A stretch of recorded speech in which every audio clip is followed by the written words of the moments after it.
Division of Revenue Sharing. Mr. Speaker, I commend the Committee of Budget for doing all the work that they've done. And, you know, we've all been mentioning, we've had some unprecedented historical issues that have happened in our country with the Gen Z protests. And, you know, it's brought us to this point where we have to come back and look at our revenue based on the fact that we will not be having the Finance Bill 2024.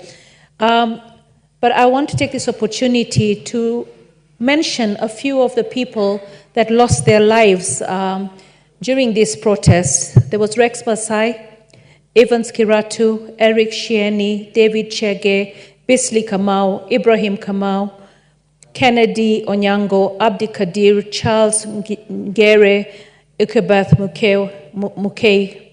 These are just 10 names of the people that lost their lives. Lest we forget that the reason that we are talking about this today is because the country reached a point where our children rose up and said, enough is enough. And why did they say enough is enough? It's because they can see that the country was not going in the right direction. We, as representatives of the people, failed to actually do the job that we were elected to do. All three arms of government failed the people of Kenya. And because we failed the people of Kenya, we're here discussing the budget. Now, the budget that we have to ask ourselves some really hard questions. Questions because I can see, I recently saw the strike notices coming out left, right, and center. Everybody wants collective bargaining agreements that were agreed, honored. People want jobs that were promised, people hired. We have shortages of teachers, we have shortages of medics, we have people who are past retirement age still in government. We have to really start cleaning up. And cleaning up, if we can't do it ourselves, what we had with the Gen Z revolution or protest recently was like a tremor. The earthquake is what we should avoid. And we can avoid it if we actually listen and act on everything that they're saying. Because you know what? These are not strangers coming to tell us how to run our country. These are not strangers telling us that there's a lot of waste. These are not strangers telling us there's a lot of theft and a lot of corruption. These are our children. These are Kenyans. These are people that the Constitution swore to protect. But then when I come to think about it, I also feel sometimes that maybe we need to really sit down and revisit this Constitution. You know, do we really need 47 counties? Did we actually start this, this exorbitant expenditure when we passed our Constitution, where we decided to have so many counties? I mean, I was trying to draw a parallel with California. California is got the population of Kenya, and has 150 elected representatives versus our 2,000. California has a GDP of probably the entire continent of Africa.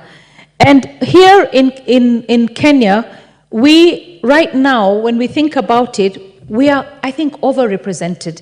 California has CEOs running the various state boroughs that they have within their state. So I think we really need to look at, and we need to do it quickly. We need to look at, one, are our laws adequate when it comes to fighting corruption? Because the former president said we're losing 2 billion a day, which comes to about 700 billion. We definitely need money to be able to get this country right. And if we actually deal with corruption, we should be able to do this. But are we putting money into dealing with corruption? Are we putting the legislation and the structures in place to deal with corruption? Because if we are not, then we're going to have a problem. I saw some videos running around on social media after we did the vetting, and so many people questioning the wealth of many of the people that we're vetting. I too wonder, how do people make that kind of money? Because I've had businesses that have collapsed, businesses that have done well, and I don't have that kind of wealth, and I don't want that kind of wealth. Because at the end of the day, it's ridiculous for one person to be worth so much, and the only job that they've ever had is a public servant. I think it's like egg on the face of the people that have elected us to do the work. When we look at the basic the sharing of the monies that we give to the counties, we have the basic share of 20%, population 18%, health at 17%, poverty levels at 14%, agriculture at 10%, roads at 8%, lands at 8%, and urban at 5%.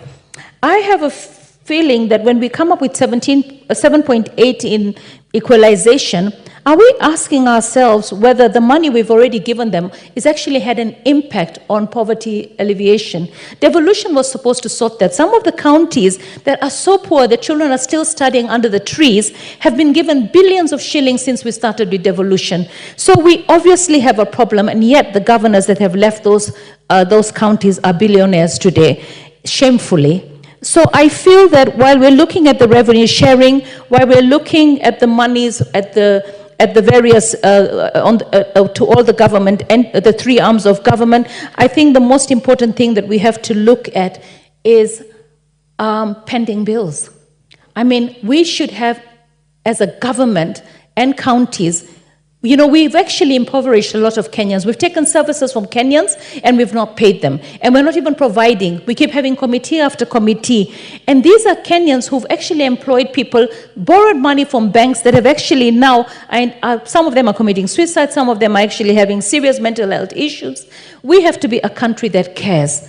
And for us to be a country that cares, we actually have to have a holistic approach. So I really pray and hope that somehow the three arms of government will sit down together and actually have a conversation about where we went wrong, what are we doing right, and then directing us to ensure that we do right. I know we want to say that we're independent, right? But we're all dependent on each other. And that interdependence means we have to have a conversation. And that conversation is, are we going to allow the tremors that we felt with the Gen Z protest become an earthquake that engulfs all of us? Or are we going to deal with it that we never have a tremor again because we did the right thing? History will judge us. The 2024 finance bill is a gap and a void in our history. But there are deaths. There are people that died. There are businesses that were looted. There are people that have suffered irreparable damage. Loss of life can never be replaced. If this country doesn't change, then it was in vain. So we have to make sure that history does not judge us harshly. The 13th Parliament has got a big job to do, and it's not just about bringing budgets and bringing appropriation bills and division of revenue bills. It's about getting it right. It's about listening and acting on everything that the Gen Zs have put on the table. Every single day, I see them doing a better job than EACC in telling us how the counties are actually stealing money. They're going to continue doing that on a daily basis. They're going to expose everything. No one is actually going to do anything anymore in this country that will not be exposed. So let's change our direction. Let's change the direction to the dreams of our forefathers when they coined the national anthem, when they actually fought for our independence. Because what we have done is we have taken that independence and thrown this country to the dogs. Let us bring Kenya back its lost glory. And that requires us being serious. Thank you, Mr. Speaker, and I support. The Honorable Naomi Wako.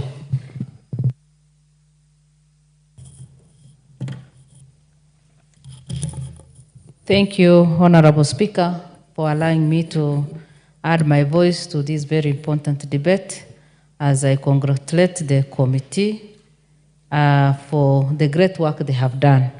Some few weeks or months ago, we passed our finance bill, after which many things have happened and Kenya has gone through things as a